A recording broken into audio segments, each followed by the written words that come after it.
Hey friends, just as a reminder, this week's discussion is a direct continuation of last week. If you did not catch part one last week, be sure you listen to that as we continue literally from one sentence to the next from week to week. Apart from that, I hope you've read Breathers, I hope you enjoyed it, and I hope you like the rest of the discussion.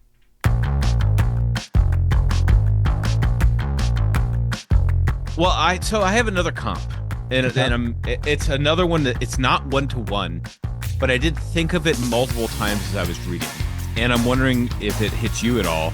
But I thought of V for Vendetta. But what happens pre the story, which was a deadly virus. The government uses fear as a lockdown mechanism. Now, this is written from Alan Moore, who's an anarchist and doesn't trust any institution, including and especially government. But he said basically what a lot of people in this book were saying, which was like, oh yeah, no, there was like a real virus, but that's gone now, and this is just a means of control, and they're not going to let that go voluntarily. Now that sounds like rhetoric that, like, I think this, I can't even find a phrase for it. Someone who is like, considers themselves like a reasonable MAGA person, where they're like, oh no, I'm not QAnon, but like, I see the merit in this part of their argument, and they get to see themselves as like a centrist when they're standing between two crazy positions. Yeah. Because their index is so off. Like they don't actually know what moderate or centrist or even left is anymore. You're right, because like they're just so far off in their own world.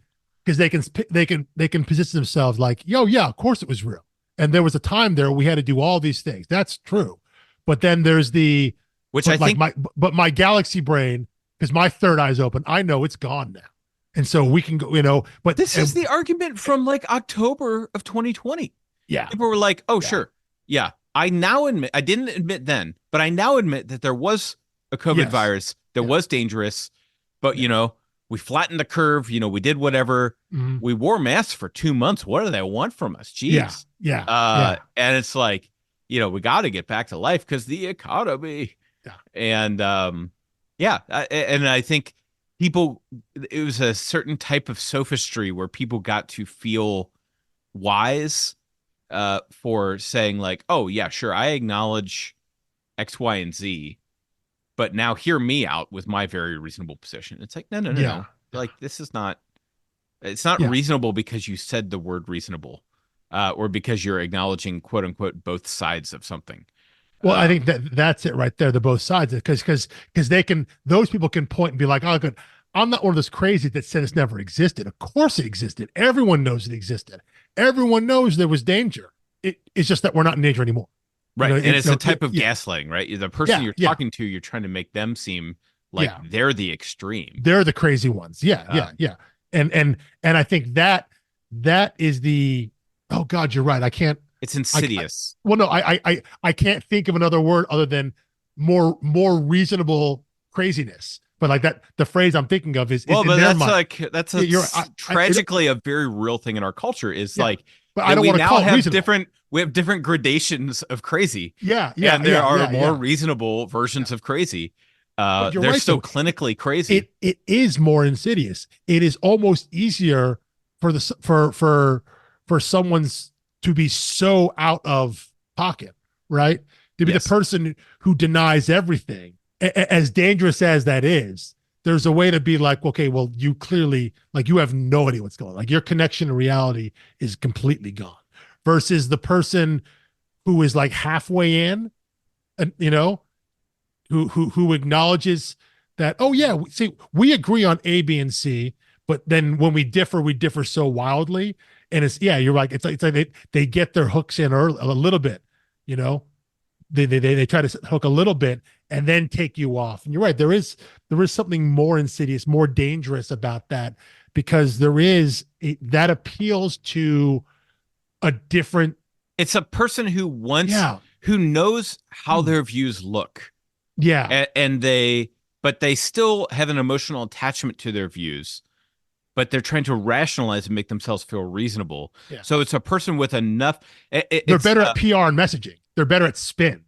Yes. Well, What's the I'm trying to remember a quote from yes, Jane Austen quote from the book Emma, where he says, "It's better to be without sense at all than to misapply it as you do." And I'm like, yes, that's exactly it. Yeah, no, Because no, yeah, yeah, Emma oh, yeah, was no, the yeah, if yeah, you're familiar with the book or movie adaptation of Emma, she was just the queen of doing stupid stuff and rationalizing her own behavior. And she yeah, was always smart enough to rationalize her behavior to those around her, except for one guy who could see through it. yeah, And he was like, you would be so much better off without this intellectual ability to reason, since yeah, you misuse it and hurt people all the time. yeah. It's almost, it's like the idea of that level of self-awareness, but you don't have it. It's only in hindsight. It's like, Right. well, that you it doesn't excuse idiotic behavior if you're like, oh yeah, sorry, I was being stupid. Like, well then, like, well, what are you doing? Like that is, you don't have self-awareness if you're just using it as an excuse, as a crutch after the fact. You're right. There is, it's like the difference, I don't know, between being naive and being ignorant. Like if you just don't know any better and it's who you are, you can almost accept that person Right. versus the person who clearly is just stupid. And you can't tell is it on purpose or not, because you're right. All they do is spin it on the back end. All they do is try to make you believe this is what they're doing. This is why they're acting that way. This is why they did that. So yeah, but it's just, it's so, when you see people like that and you see them in the story here, like I said, they're the touchstones to our current day situation and the world that we live in. Is just, I said, it's eerie to think that this was first out in what, like 2011, right? That's when he was working on it, when it was Yeah, I mean, completed. he conceived of it uh in like the Bush administration. It was Yeah, like yeah, 2006 is when he early, started yeah, or character as I say, mid development. aughts. Yeah, yeah. Yeah. I'm saying, I think when it was first published, right? First It was self-published, completed in 2011, yeah. 2011. Yeah, yeah, yeah. So, um, Which would be, it's like yeah. we went through the financial crisis, like a pretty substantial one Mhm. in 2008. So it's like, and dystopia stuff was on the rise. Like he was on the front end of like, Hunger Games, Divergent, or like all the teen Mhm. fiction All dystopian those stuff YAs. Yeah, yeah, yeah. that were the 2010s. And I mean, that was dominant, like film franchise material and books in that era. And he still was on the front edge of that. Well, And it's interesting you I brought think if those I were up. him, I would be sitting on the sidelines being like, hello. I'd like, Yeah. where is my praise here? Like, I did this trend before everyone else. I did the Well, heck out of it. I don't know. I do think there's a difference though, because those books, that dystopian, those YA dystopian novels that gained so much traction, those were about societal collapse, you know, and then Right. a reforming of the world. Um, Again, we are ostensibly living in our world, you know, I thought you were going you to say know, the darkest timeline again. yeah, yeah, it is, and said this, the dystopian nature of the air is poisonous is just kind of the veil in which everything is under. It hasn't fundamentally. People still go to coffee shops. You got jobs, you know, Right. they're everything. The world still exists. It still functions the same way, and so like yes, it is a dystopian version of our, but like I said, I don't think it's not meant to be the extremist aspect of it. Because again, I don't think the dystopia, the specific dystopia, is meant to be the thing of the story. It's just because it's just what drives. The point is, I think, is just looking at how that would affect the world, like how these characters go through it. Because I mean, there is a in the, I think it's the first story where we're introduced with Jacob, the traveling salesman. I think there's like you get like a news report in the background, Yes. and And and which was, yeah, it was it was Exposition 40 News some odd, Network, the 40 some odd, classic. it was like 40 some odd years. Hold on, I mean, Yeah, I think it was 43 is the number I had in my it head. was 40 something, yeah, 40, I can find it pretty quickly. I think. Infamous 46, 46 years. Yep. 46. There we go, Age same 80. time, yeah.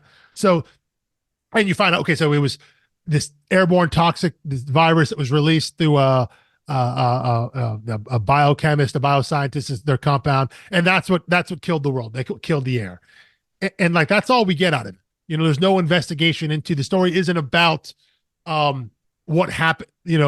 we're not reinvestigating that. We're not relitigating that aspect of it. We're just we're accepting that part and moving on. And so it, the fact that, well, I guess I don't know, this my argument is losing steam here because I was thinking, like, those Hunger Games and things like that.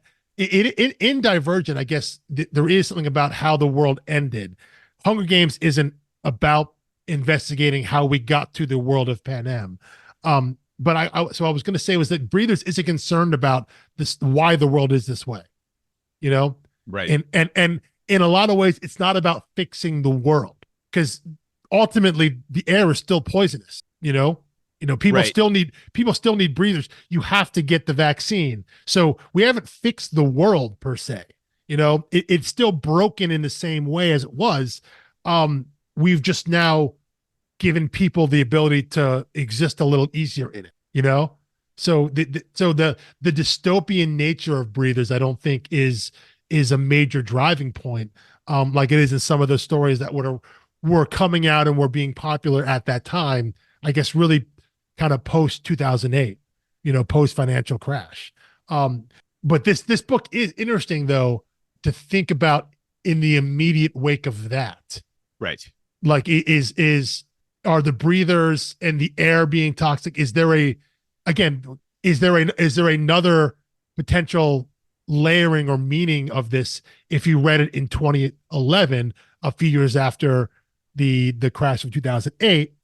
Again, knowing this was originally conceived in like 2005, 2006, but is there what would the reading have been if you had read it in the wake of that? Is the air like what's the poison air a metaphor of in the financial setting, in the financial viewpoint? Right. Well, can you think of that? No, and Yeah. that's what I'm trying to say. Is like, I don't know where he got this, because on one hand, it's not original to say, like, here the world ended, da da da da da. That's Yeah. I Am Legend, and Yeah. Oh yeah, it's just that this is an invisible. It's airborne virus that kill. Yeah, no, they yeah, absolutely. Yeah, they're that's not the original piece. exactly. Yeah. No, to be clear, it almost sounded like I said the sentence that this is not an original story. It's very much an original story, but the original ingredients, element. Yeah, right, the ingredient. Good word. the ingredients aren't. But he's come up with a new recipe using these ingredients. So yeah, I don't know. Unless he was worried about, it's like, maybe there were things about totalitarianism in the Bush era, Mhm. which is when he started to formulate these ideas in 2006. And certainly, like I mentioned, V for Vendetta, the book and the movie have a very different spin. The movie really picks up on like the post 9/11 security lockdown protocol. Yes. Much more so than the book did. And be tough for the book to do that, given that it came out well before 9/11. Yeah, but like there were all kinds of like countermeasure control. It was just a theme that the book wasn't as interested in. Well, yes.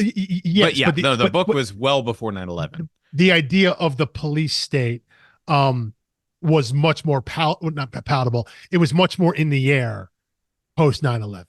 The idea of, and I think that goes, it actually ties into what you were saying about some of these conspiracies about specifically with the idea that it's used for fear and control, that once these structures are in place for a legitimate reason or a seemingly legitimate reason, they will never then go away. We can never go back. Right. And you'll always hear someone, again, that person who has just enough intelligence to sound reasonable will always pull out that Ben Franklin quote. The person who willingly surrenders an ounce of liberty for a bit of security deserves neither. Yeah, deserves neither. And it's like, yeah, but that's hits bong once guy, like, sitting in a college dorm, gets that first hit, and is like, this is the deepest thought in the world. But I think there is fear about that, and I think that's where the movie V for Vendetta was picking up on this idea of, once we start doing this a little bit, we can never go back to it. And so we have to resist against it, right? And so the conspiracy theorist about um the COVID conspiracy theorist who's like, hey, COVID's gone, we don't need masks anymore, blah blah. Their worry is they're stoking the fear of, we gave in to lockdown for a few months and now we can never go back to it, so we have to fight against it because they're keeping control, they're using it now as an excuse to keep us under control. And so yeah, that idea was in the air, I guess, in those Bush years. No pun intended. Yeah. But see, you just did it there. Just using a turn of phrase, saying that an ideology is in the air. Yeah. I guess that's just where the type of metaphor comes from. Like, any idea can be quote unquote in the air. So why not just take that literally and bam, there's your story. Yeah. You've got a literal thing in the air. And as you were saying that, I just flipped through it later in that interview with the professor, the one who's credited with starting the Breathe Free movement in Breathers here. Right. The interview is talking about, how dangerous it was to put an idea like that out in the world, even if you didn't mean it or whatnot. And that professor responds, while I think this professor is kind of a doofus, he responds with, show me an idea that's not a little dangerous and I'll show you a bad idea. Yeah. Which in some ways is super truthful, because like if for an idea to take hold, for it to be worthwhile in any way, it has to challenge the thinker, right? Which it inherently makes it dangerous.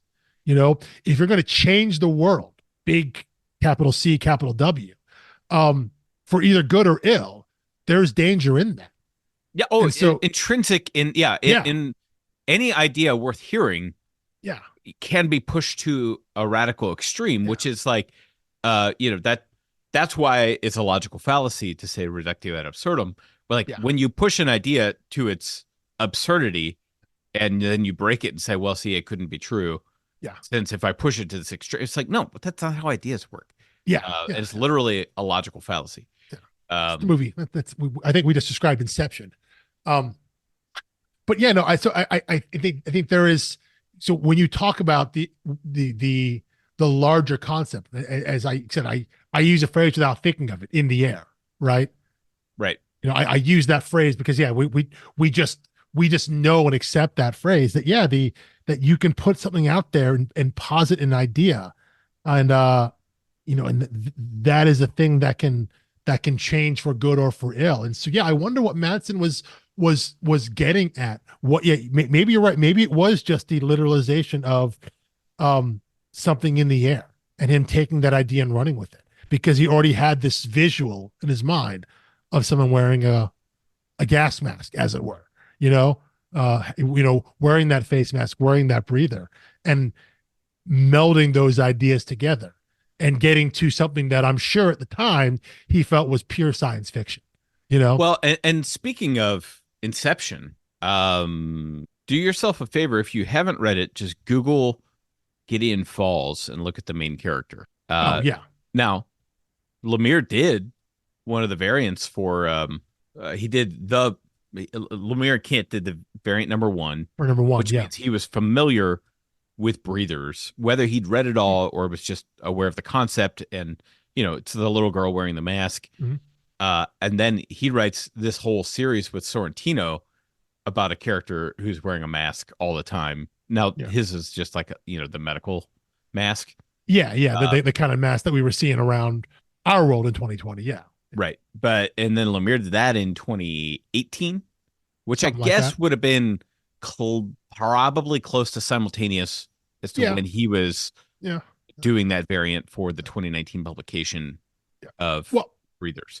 But by the way, just still the coolest thing in my comic collection is Gideon Falls #1. The Lemire variant is his sketch of his main character wearing the surgical mask, and it's signed by Lemire. I mailed it off to be signed during COVID, and he wrote 100% COVID proof on the mask, signed it, it's slabbed, and it's on my wall. Well, as much as I enjoy Gideon Falls, and that's a wonderful story from about Lemire, it is worth noting that in that story, the main character who's walking around wearing a mask is seen as being crazy. Yes. It's like an inversion of the theme, right? It's like it is a sign in that story of delusion because, of course, we follow that character and he is someone who is, the whole point is that he's struggling with his mental health. That's the initial setup for him. That he thinks he's going crazy and people around him think he's going crazy. And part of that, indicative of that, is that he's walking around wearing a mask. And the response, I think, to a lot of people prior to 2020 and unfortunately still now, people are like, what are you doing that for? Like, what's up with that guy? And so, right. Yeah. I think back then, I would occasionally see, pre-COVID, you would see maybe 1 in 300 people at an airport would be wearing a mask like that. And it always made me think, what do they know that I don't? Like, what do they think is here?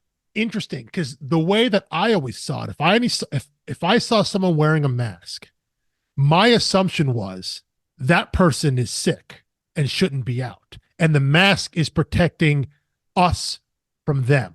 Right, which I believe is prominent in, like, I have a friend who lives in Korea, and he said, like, that has always been the norm. Yeah. Oh, no, you are sick and must go out. You wear this for the protection of other people. Yeah. I always saw it as the mask is protecting everyone else from this person.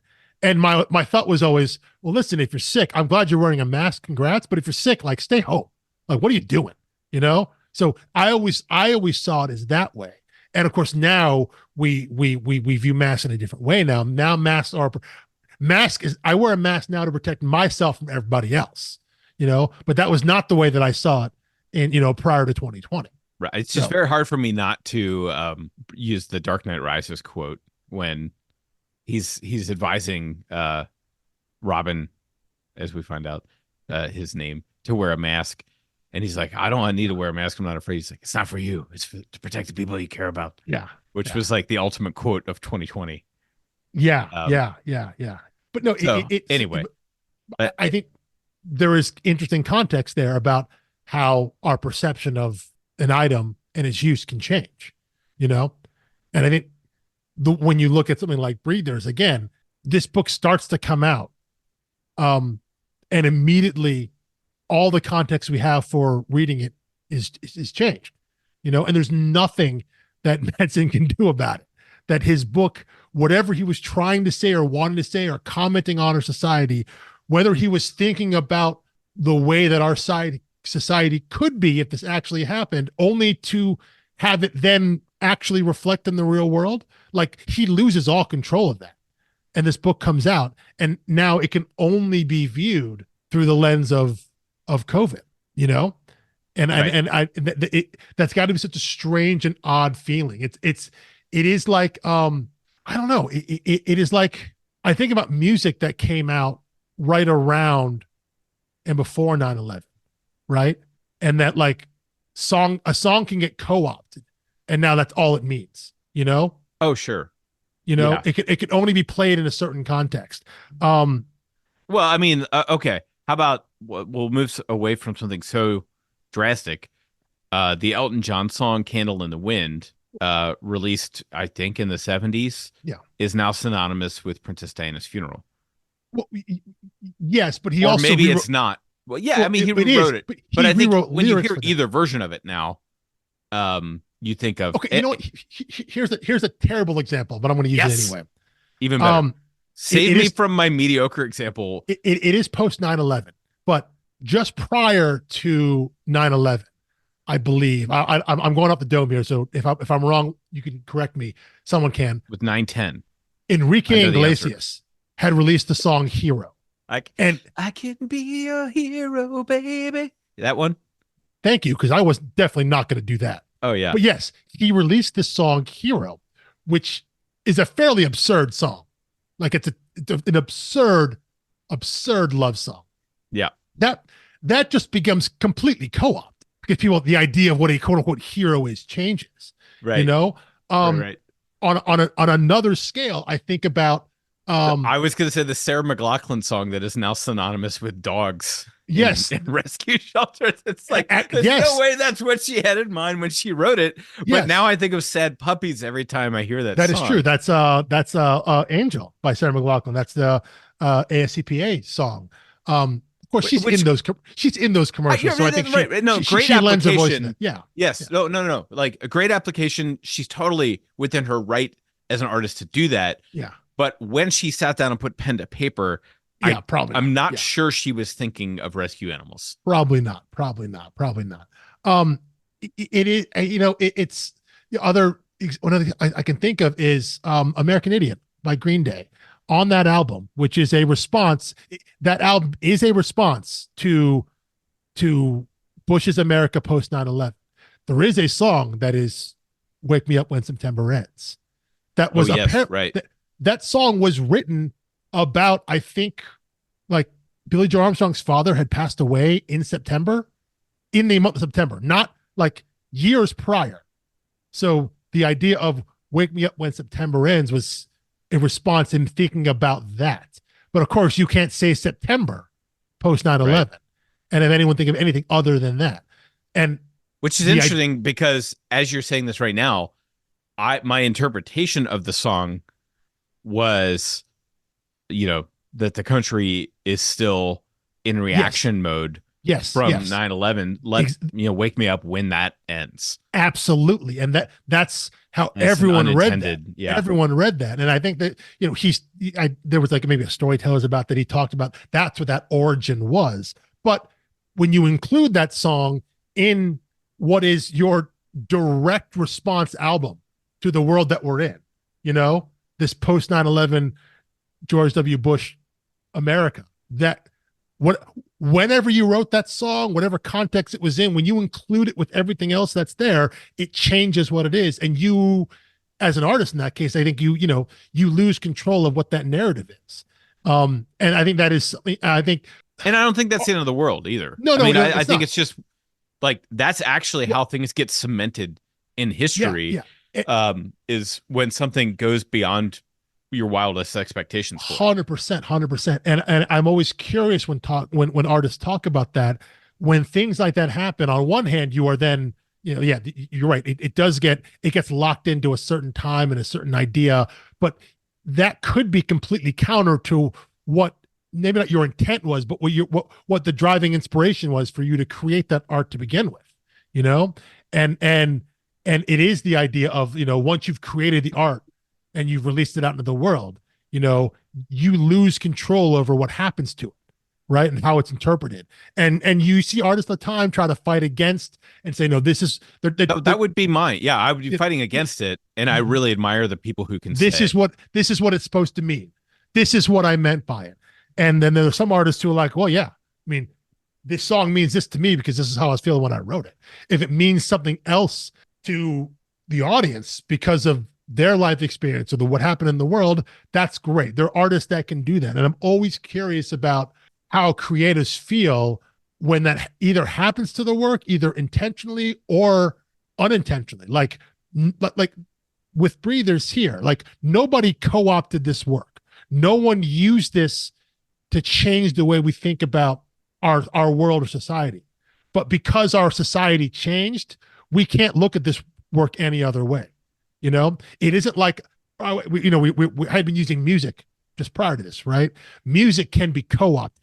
You can use the songs as a form of, for lack of a better word, propaganda, right? Someone else can take your music and decide this is what it means now because this is what it means to me. And that idea can grow.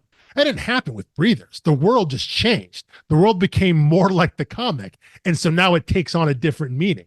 That is now you can now not separate our lived experience with this book from almost 15 years, initially 15, 20 years ago as an idea.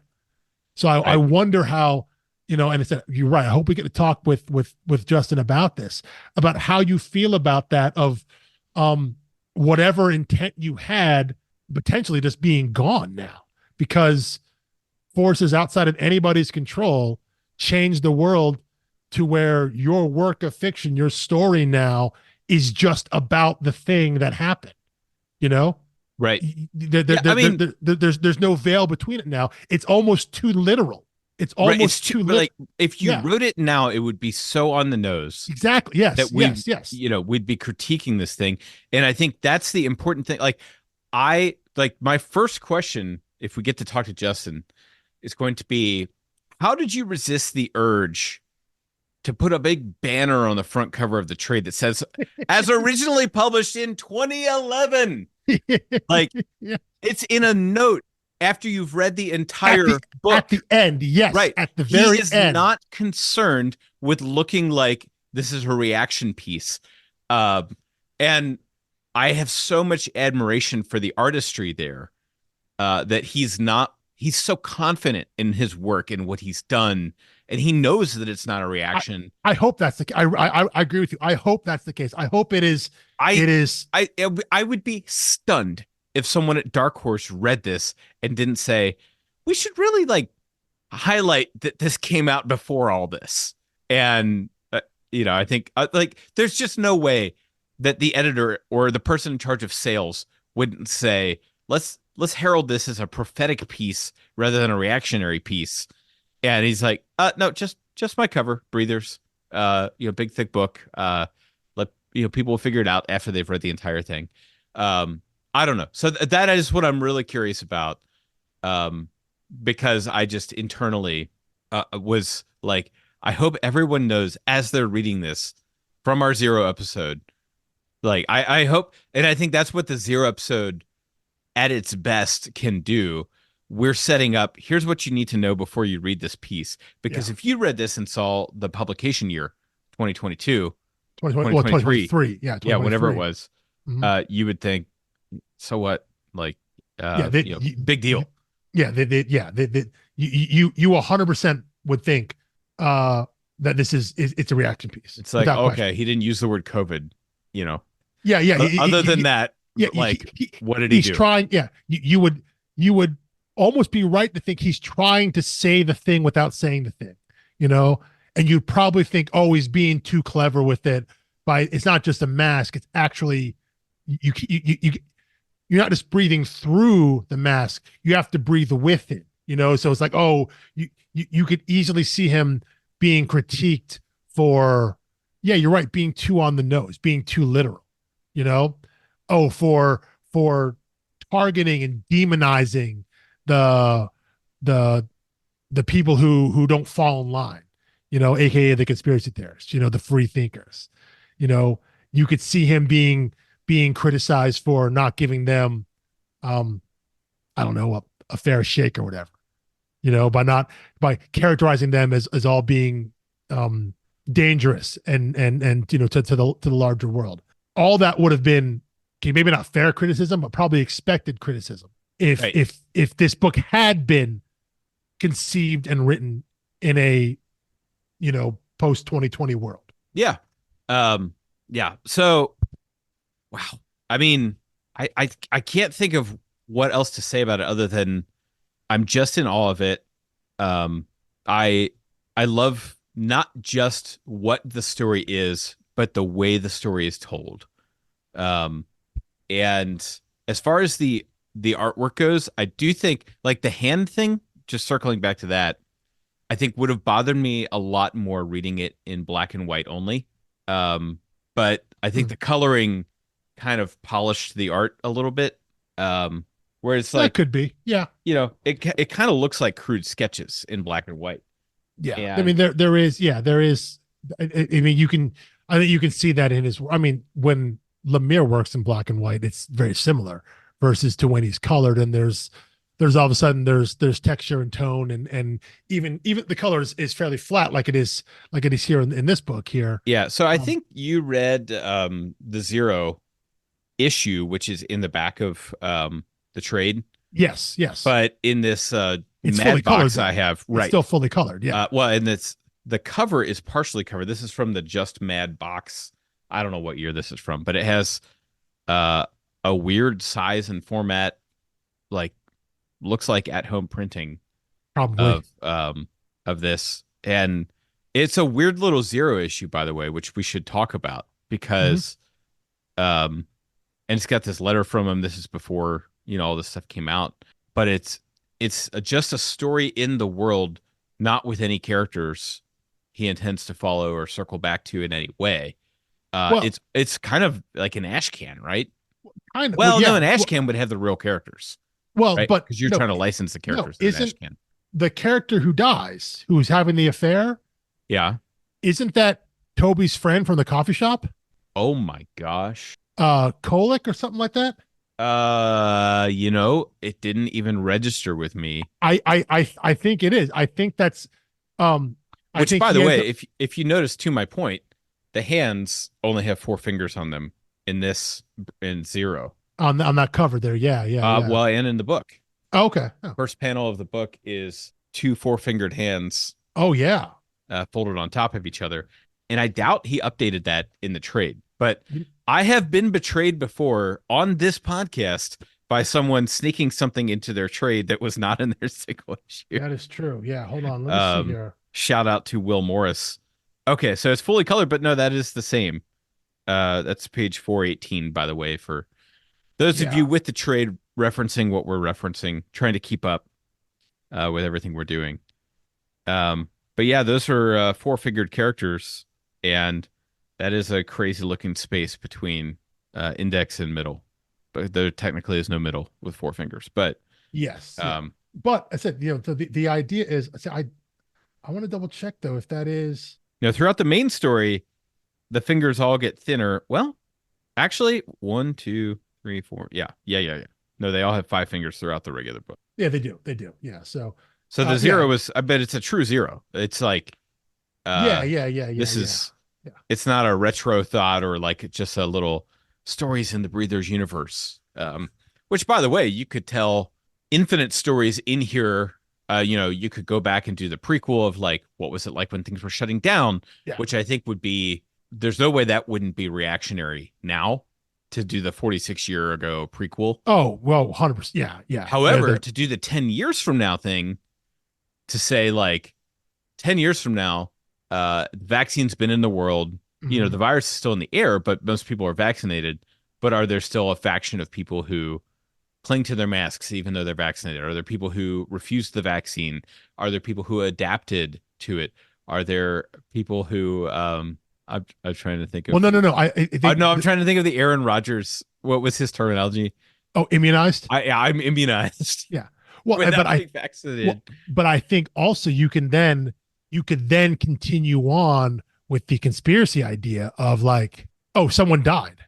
Well, because they got the vaccine, right? Well, yeah, but they died of a heart attack. The heart attacks happen, but he was vaccinated, right? Right. And so people making that connection there, what 10 years from now, 2 vaccinated people, they have children, and one of them gets sick. Well, because their parents are both vaccinated, right? Right. Well, yeah, but why wasn't the other one? Like they have 2 kids, right? Why is one? It's because kids get sick, right? That's what happens. That happens in the world.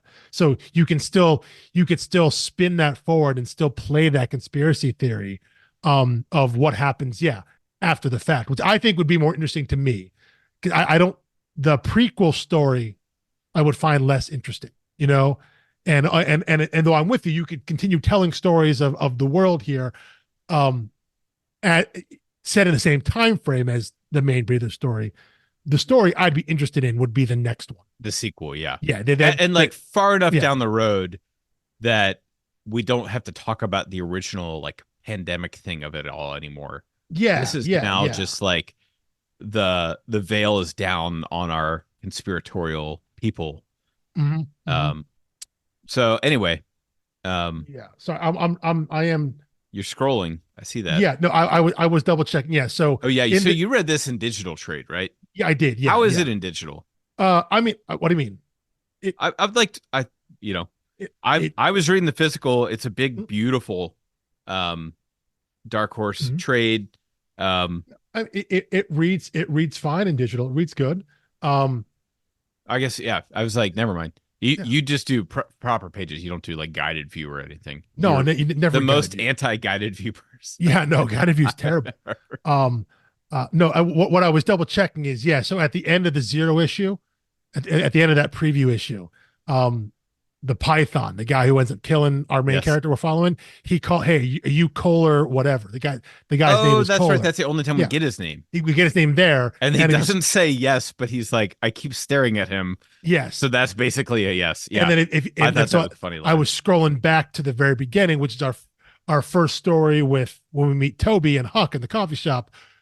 Toby's friend is Kohler.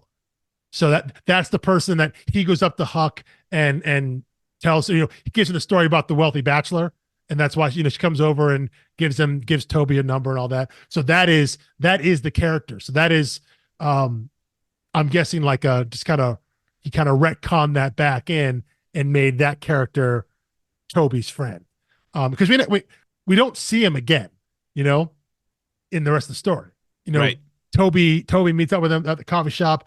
It's clear they go to the coffee shop a lot because he knows that Toby is kind of into the waitress, the barista there. And then after that, we just his story is just it's Toby, Huck, and Easter. So we never see his friend again.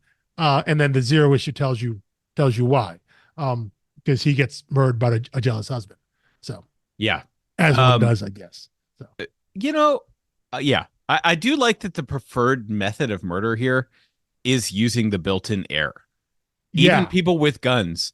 Like, I thought that was such an interesting thing that Marsh, when he tracks down, his K dealer who doesn't have his money, ties him, makes him cuff himself to the wall, pulls out the gun, shoots the window behind him, and makes him die from the air, which I thought was interesting because it was like these characters are so 46 years used to the air. They use the air as like a torture and threat and everything else device. But also it was at the point of the book where you were starting to wonder if the air is actually poisonous. Yes. Yeah. And the way that because we hadn't seen it. We hadn't seen. We hadn't. Right, we had not. All we had seen is one person with their mask off, and she was fine. Yes. And then we hear these conspiracies, and obviously, he's. I was going to call him our main character. We don't have a main character. No, but he's naturally curious because he's like, well, I know one person who's taking their mask off. Yeah. They're fine. Now I see these other people who believe in this breathe free movement. Mm-hmm. But yeah, and the news reports do sound suspicious. It's when they refer to the fresh air suicides, and like the fact that they follow up. Here's a breathe free movement followed by a report of fresh air suicide does seem like what I would do if I were a tyrannical government trying to reinforce the message that I want people to believe. Yeah. Oh, I think it also is curious with not curious with when it comes to Detective Marsh. Maybe it's he does it intentionally. If someone dies from the air, like it's got to be pretty hard to prove that's murder, right? Well, I think that was So I was wondering about that. I was like, it's pretty dramatic to shoot the window, but if you had found a way to make it look like the accidentally bumped open the window, but like as we learn, when Mara tries to open the window, they're sealed. They're sealed, right? Yeah. Well, and I assume he would remove his handcuff afterwards, just make it look like the window cracked open and he was in the kitchen and he died. Yeah. But so I think for Marsh, it's a police thing. Because I didn't even think of that. Yeah, because I mean, you look at, you go back to the Juliana character, right? When she is in with the doctor, she ends up murdering. She has a gun there. Of course, that's because they're in an enclosed, purified air office building, right? Right. So you're still doing murder the conventional way, which is a sentence I never thought I'd say. But versus really on this podcast, you never thought you would say that. I feel like we've done enough like murder mystery type things. I guess you're probably right there. But yeah, it is a world, right, where the environment is a weapon. So yeah, I think this is, I think for Marsh, it is the idea of like, if I make it, if I do it this way, this guy's a junkie, the Barrett, he's a filter K dealer. So maybe he just, he killed himself, use the air. It's a way, and we see that in the Zero as well, right? When the Python goes after Kohler, right? When all you got to do is take the guy's mask off, you break that You get rid of that, can only hold your breath for so long. So yeah, there is there's a unique aspect to the world that that I think he plays with, which I think is interesting. I think that's it's a cool thing that Madsen does there. I think by having that element be there, and you're right, the fact that it also works as a world building device. Right. That it's proof positive that no wait, air actually deadly. And so then we go back and after we see that, we then have to reevaluate everything we just saw with Easter, because she is clearly not dying. So right. And I think that's happening around the same time you realize that she, has this past at some research facility, yes, and it's like, yes, okay, it's falling in place now.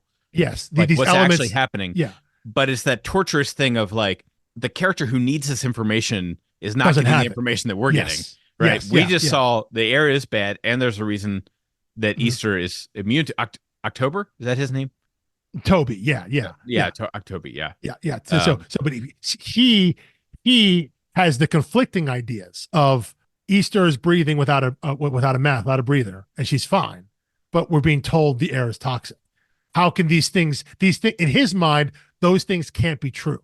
They can't both be true.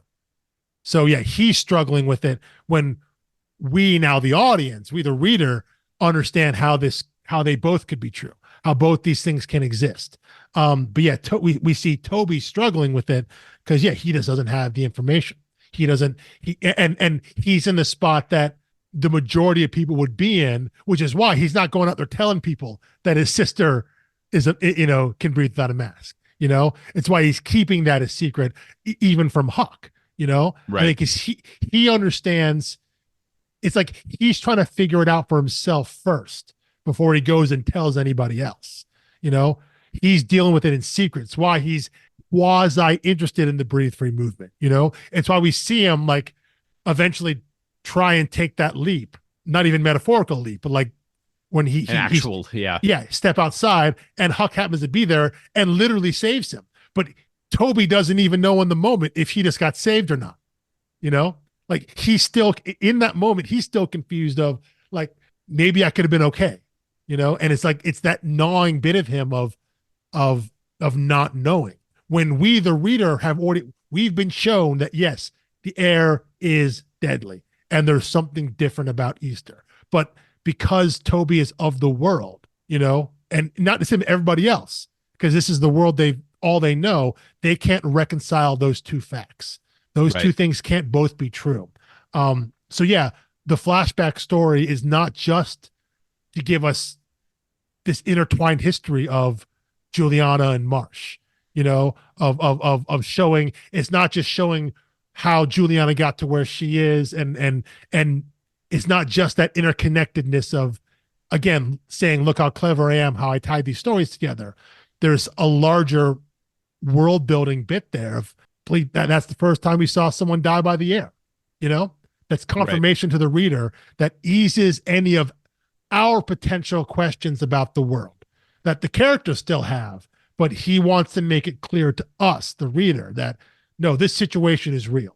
So that then frames everything else that we see after that by showing us definitive proof that this isn't some conspiracy or some hoax or anything like that. The air will kill you. That's a fact. We've proven that. That's no longer in question. So what does that mean going forward for the rest of our characters? And it's intentional in terms of how we view them and what all their actions are and what their all motivations are. So that it's a multi-layered kind of movement there he shows in that backstory. There's so many things he shows there from a character standpoint, from a world building standpoint, from a plot standpoint. All of that all works together there. Yeah, which it brings me to what is my final bullet point. You're welcome to have as many more as you want. But what I think is fascinating about Huck is, one, she is the one who brings him to this meeting. To bring, which ironically makes you think, which makes you think like, oh, maybe she's a little open to this, but she's being bashful about it, when it's actually the other way around. Yeah.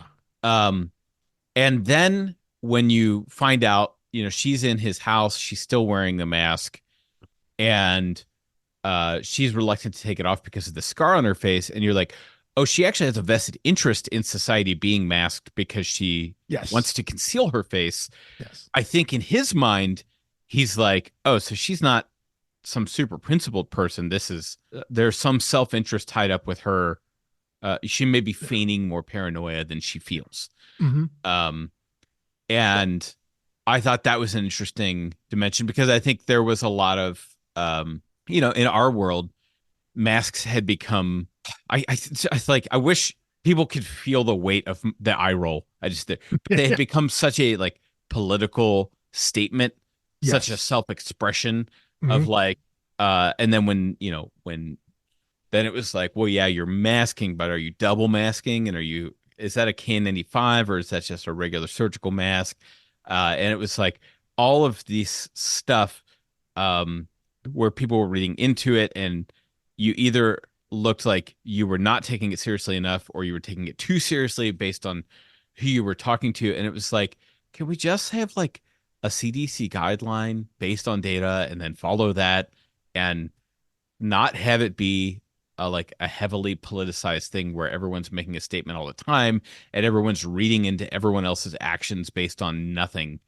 But that's the type of thing that that Toby's going through. Yes. Yeah. Well, I think, and they, you hit on it right there, which was I was gonna interject the idea of reading into a character's motivations, a person's motivations. Why are they doing this? Why, even when we first meet Huck in the coffee shop, when it's Toby and Kohler there, they're talking about why is she wearing the mask, and I think it's Kohler, Toby's friend, who's like, well, I mean, she's a barista, right? She works in this. She's probably going in and out a lot. You got to go out back for the trash out, things like that. It's probably just a convenience thing, She like, so even there's someone trying to rationalize why would someone wear a mask? Well, they're in the service industry, so they're not just inside all day. They're part of the job is doing a lot of things. So maybe it's just So you can rationalize a convenience thing versus a customer who it's a coffee shop. So you got to literally drink something, right? So you're going to sit down, take your mask off, things like that. So and I think what's interesting about Huck's motivation too is, yes, she has a vested interest because she feels she wants to cover these scars up. But when you find out what her story is, that she survived because someone gave her his mask, his breather, right, and then died. Right. Well, it's like what, and then it becomes like Toby was starting to suspect maybe she's building my case for not taking this so seriously. Yeah. And then she actually inverts it and it's like, I watched someone die. Yeah. I would be dead if not for this. So it is, yes, covering up the scars that she felt ashamed of. But I think also in her mind, the idea of like, almost I can never take this off because I owe everything to it. It's like I'm honoring, I need to do this because someone did this act for me. So yeah, she's all in the other direction there, that it's that, yes, I've seen it. I would be dead without it, without this thing, without the sacrifice of someone else, I'm not here. And so anybody who even quasi entertains the idea that this isn't real, that this isn't a thing, is so offensive to her because of her lived experience. And we get, and that's impossible to know. Right. You can't just read that on somebody, And so, yeah, that it reinforces that idea of you don't know what someone's motivation is.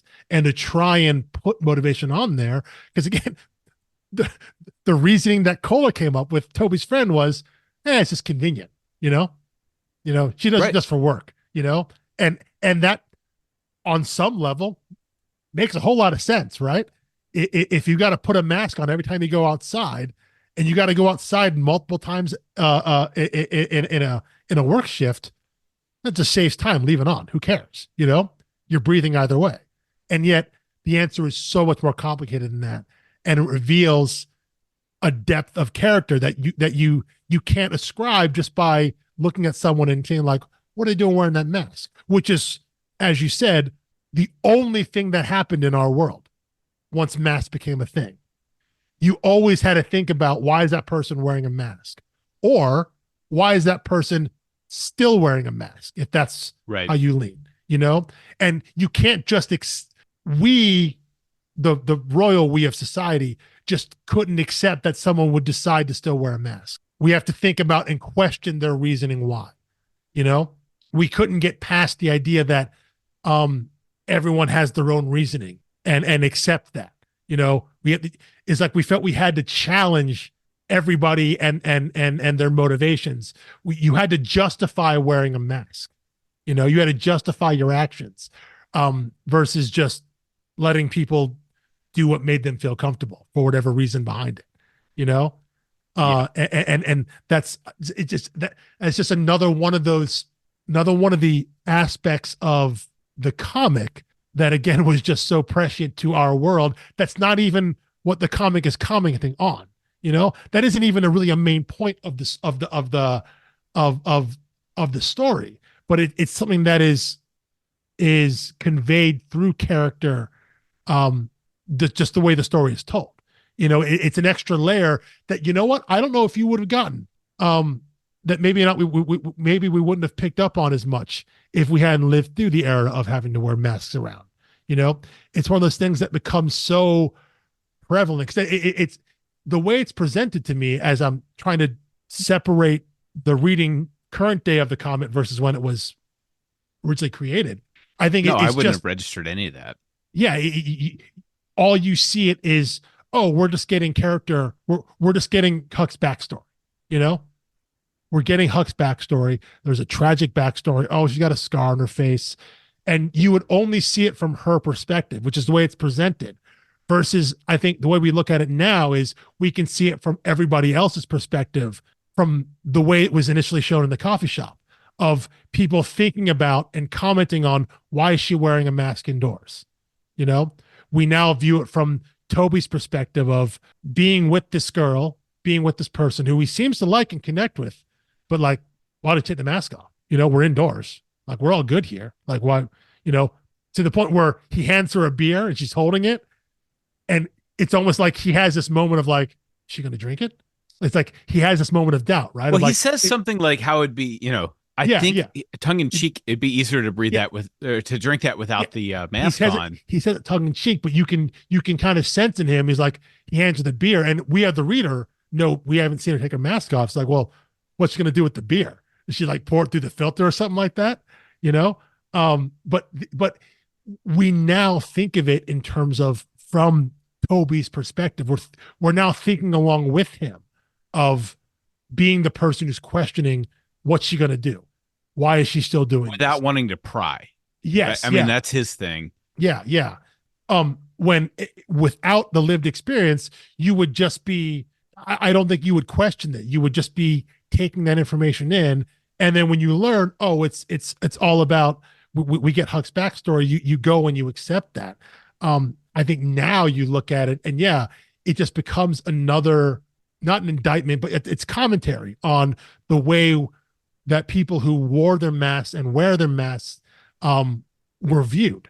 You know, again, the idea of, well, I mean, I always go back to everything. The Brad Pitt character in Big Short, who is wearing a mask in the airport, and like it was supposed to be kind of an eye roll. Can you believe how paranoid this guy? You know, he's like farming his own seeds and ranting about Monsanto, and you know, using his own urine to like, you know, make the salad that they were eating as they were eating it. And it's kind of an eye roll, like, isn't this guy so far out there thing? And that's how it came across in the book when, you know, the book was written, and in the movie, which was probably 2013, 14 or 15. No, I can remember that. I can't remember what one of those years. Yeah. But again, the actual guy, I mean, that's based on a real human. Yeah. Like, he was so paranoid that he had multiple phone lines. You couldn't say his name on the phone. You had to call him. And at one point, you know, he was afraid of every possible way of the world ending. And at one point, he had moved to like the Bay Area or something. It was up on a hill or something. And these guys called him and they were like, "Are you kidding, dude? That's like right on a fault line." Like, and they were laughing at him. He immediately hung up the phone. They did not hear from him for another 3 months, and he had moved to Colorado. Like, sold his house immediately because he was like, fault line, didn't think of that. And so that's the guy who was wearing a mask. Yeah. Well, Yeah, exactly. pre-pandemic. That's the guy. Exactly. It goes back to exactly what we said about Gideon Falls, right? It was a sign that there was something wrong with you, that Right. There you was were some the weird one. paranoia. Yes, you were the crazy one. And that was a quick visual indicator, right? Of, oh, this person's walking around in public with a mask on. I can now ascribe all of these things to this person, and everyone thinks the same thing. I don't know who you are, but you're clearly crazy. That's what wearing a mask was. And now we look at it, and post 2020, post going through all that, now people look at people wearing masks, and you're right, it is a political statement now, or sorry, it is viewed as one.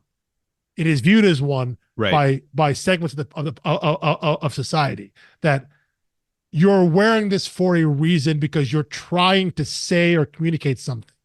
And it's like we can't accept the fact that someone maybe is simply wearing a mask because they feel comfortable, because Yeah. because they are. We have to ascribe meaning to it now, and I think that just further illustrates, I think, just how screwed up and messed up our society is and has become. And I think that's, and to see that reflective, and to see that element of it reflected in this story before any of that was even in the consciousness, but knowing that's what people would say, right?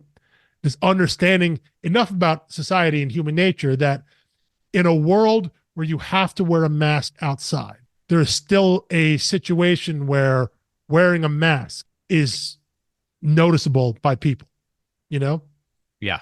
that you can still be an outlier in a world that requires it. You can still be someone that stands out. And that's still going to engender the same kind of thoughts and questions in other people, and he's able to tap into that, and show that aspect of society's reaction. He's able to show that and put that in the story.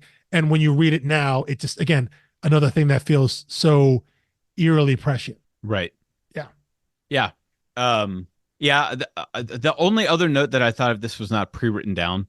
Do you read anything into the naming of characters? I think the Easter one probably the most on the nose. Yes, that one was, well, so because of that one, I went and thought about the other ones. And then I got to October as the next name. I was like, nope, don't know what that means. And so I stopped. So yeah, so Easter is the most obvious. And then after that, I was like, I don't know. I stopped thinking about it because it was like, that was too obvious to me. So do you have thoughts on that, on anything else, like with October or Huck or, No, I mean, I like October was one. Like Huck is like they're kind of out there names, right? Like they're not. Yeah. I've never met anyone named Easter. I've never met anyone named October. Huck, I know people that have been nicknamed Huck. Most notably Toby Ziegler's kid. Yeah. But you at this point you can't use the name Huck and have it not invoke anything other than Huck Finn. Right. Well, I would think so. Yeah. Yeah. So, but yeah. So I no. So I don't have any other thing. So I didn't read anything into it other than Easter was obviously like, like a death and resurrection type. There's a savior thing. aspect. Yeah. There's there's a chosen one Messiah aspect. And I love how bored she is with her whole messianic complex narrative. Yeah. I said at the end. But also she had no say in it, right? She was other than seeking out the doctor, like she could have gotten that information and gone back to doing nothing or given into her suicidal ideation. Yeah. I mean, there is something heroic about Easter, but she didn't volunteer for the experiments. Yeah. She just her parents put her up for it. Well, yeah, I think because her journey to finding the doctor, that wasn't about saving the world or helping the world. It was trying to connect pieces for herself, because you're right. It wasn't, she got the closure she needed, a greater understanding of what's going on with her, and that she had some gaps in her memory as a child, and all that stuff was filled in, and she could have just pieced off and been like, I'm good. Yeah. See you later.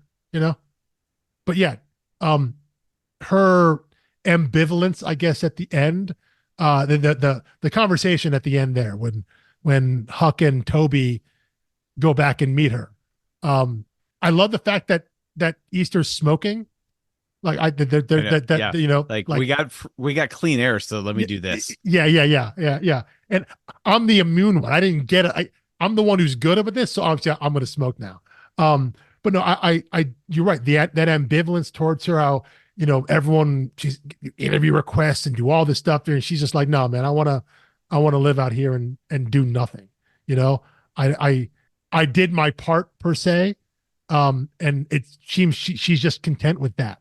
But she still has a greater understanding of like she there is she has a thing that she's recounting what she talked with the doctor. The doctor was like, oh, basically saying to her, if you really are immune, if this really did work, like, we're going to change the world.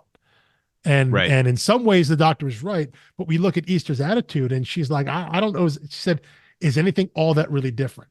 And like the last lines here, her lines, says, I mean, sure, we don't have to wear breathers anymore, but we still have our scars.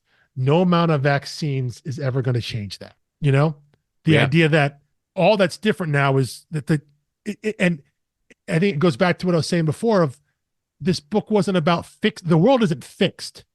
The air is still toxic. All we've done is found a way to adapt to it. So I think the way that Easter looks at it is like, yeah, we can do all the same things we're doing before, except you don't have a mask on now. Whatever your job was before, except maybe the traveling salesman guy. Sorry, you got to find a new job. But like, if you work at a coffee shop, like you can still work at a coffee shop, right? Well, yeah, I guess the other way is you still have to, like, right? Well, If you don't like yeah. your job, you still don't like your job, but now you like it without a mask. Exactly. Yeah. So the way she looks at it, the way her ambivalence towards how literally world changing this is, because she has this perspective of, yeah, we didn't really do much. She didn't do anything. It was done to her. And all we've done is relieve the burden, I guess, the fear. You relieve the potential fear of it, you know? But I think that's great. The idea that she doesn't see herself as the savior, you know? Right. She doesn't see herself as the one who as the Messiah, as the one who changed the world and all that. Um Which yeah, is funny yeah, that the conspiracy theorist does, yes. and the person Yes. who actually had the Yeah. cure in them and then shared it with the world does not. Yeah. Yeah. The guy who thinks he should be thanked and isn't getting thanks is going out there and saying so. And the person that everyone wants to thank is saying like, "No, I'm good." Right. Which, I think there is some universal truth to that, that very often the person saying, I am Yeah. the only one who can save you. I did all of this. Look what I Mhm. did, is likely more like this guy. Yeah. And the one who has actually done the heavy lifting knows how much it relied on other people, Yeah. How much and it wasn't just them. right, Yeah. how much it wasn't just them, and they almost can't see how important they were to the whole thing because of they understand the complexity of it. Yeah. Yeah. Yeah. Whereas like people who are trying to paint themselves as heroes will always simplify and reduce things. Mhm. To just them. Yep. Yeah. So anyway, I've said everything that I want to say without Justin here to ask you about Yeah. No, various things. yeah, I'm there. I think there is, I at the end of my notes, I just say I do have, I had some questions written down that were more hypothetical that wouldn't do any good for us to talk about. It really is come down to things I'd want to ask Justin about, Yeah. both So from if we both can from a get story standpoint Justin, and a metatextual. So we'll yeah, ask them. If not, we'll maybe just throw them onto the posts on our website, which by the way, you can yeah, find every episode we've ever done has its own page on our website, with some show notes and links, especially when there's like a creator like this. I think we'll have the justmadbooks.com, which I think is still his website. yeah, That will probably be in this show note as well mhm, as on the website. yeah, Just because if you really dig this book, you should buy it, get your hands on it, because I can't imagine the amount of blood, sweat, and tears that go into a 425-page cartooned book from starting the journey in 2006 to seeing it in Dark Horse printed edition in 2023. Yeah. Wow. I mean, that's a significant portion of a life. And I know he did other things in that time too. Yeah. But it's a long time to live the story. It's a long time to live with the story. To live with that story. Yeah. Definitely. So anyway, that website, by the way, being storydarks.com. Yeah. Oh yeah. Our website. Yeah. Our website. Yeah. Yeah. Someone recently just found out that I have a podcast, and someone else in the room was like, yeah, Mike is not what you would call a self-promoter. And I think we're not great with that. We're not great with that. I'm not. It's a weak point of mine, and I think the only way I would feel comfortable bragging about the podcast is if I was bragging about Alex in some way. Like it would have to be not about me. And I will frequently brag about guests that we've had. I've told people to listen to the Sarah Gailey. I've told people to listen to the Will Morris or the Pornsack Pisha Show episodes because I think that creator is so great, not because we're such gifted interviewers. Yeah. So anyway, because I would never brag about you, or myself. So I see nothing to brag about. Yeah. So, but no, if you do though, you enjoy the show, tell a friend, maybe rate and review all the things that every podcast tells you to do. We'd appreciate it. If you can find a social media platform that is not a dystopian hellscape, by all means, share us there. Well, let us know which one that is. Yeah, and B, continue to share. Send us an invite to that platform. Yeah. If such a place exists, wonderful. If not, also share on the Demon Hellscapes sites as well. Right, we can still reach. I don't believe, to be clear, when I badmouth the site formerly known as Twitter or something like that, I don't believe everyone on Twitter is a problem. Oh no, the platform itself is the problem. Many users and fake users are platforms are problems, but there are still plenty of people I like and respect that use Twitter. Although, a couple weeks ago, guest Sarah Gailey, I think, is checked out of Twitter, checked out of Instagram. Still has placeholder accounts pointing you to other places. New things. I think they're on Blue Sky though, and they are on Blue Sky and still on Tumblr, which I thought was hilarious. Well, you know what? That's like security by obsolescence, right? Yes. Go back in time. I think they just never left. And I'm saying, but by staying active, by saying this is the place I'm going to be, is because I know everyone's left, and so by being there, there's safety there. So, but rate and review, share. Spread the word if you enjoyed the show. Definitely, if anything, we would love for people to continue to share and listen and tell people about the show. But I think really we want people to go and buy the books that we're talking about and support the creators that write, draw, and as you say, put their blood, sweat, and tears into the material. So as much as we'd like you to listen and download this podcast many times, if you went to Justin Madson's website and bought his books, that'd be pretty cool too. Yeah, what I would love to be able to tell creators when they're considering coming on the podcast is this will boost your sale by thousands because our podcast recommended it. I cannot currently say that no in good conscience. No. But that to me would be one of the perks. But that'd be pretty wonderful. Yeah. So, anyway, thank you for listening. Thank you for reading, and hopefully we will be back to you with either a Justin Madson interview next week, or it will be the 0 episode for our next season, and maybe Justin Madson will appear down the line like Sarah Gailey. Yeah, we're doing our best to get there. So anyway, wait and see. Thank you for listening, and we will see you next time. Peace.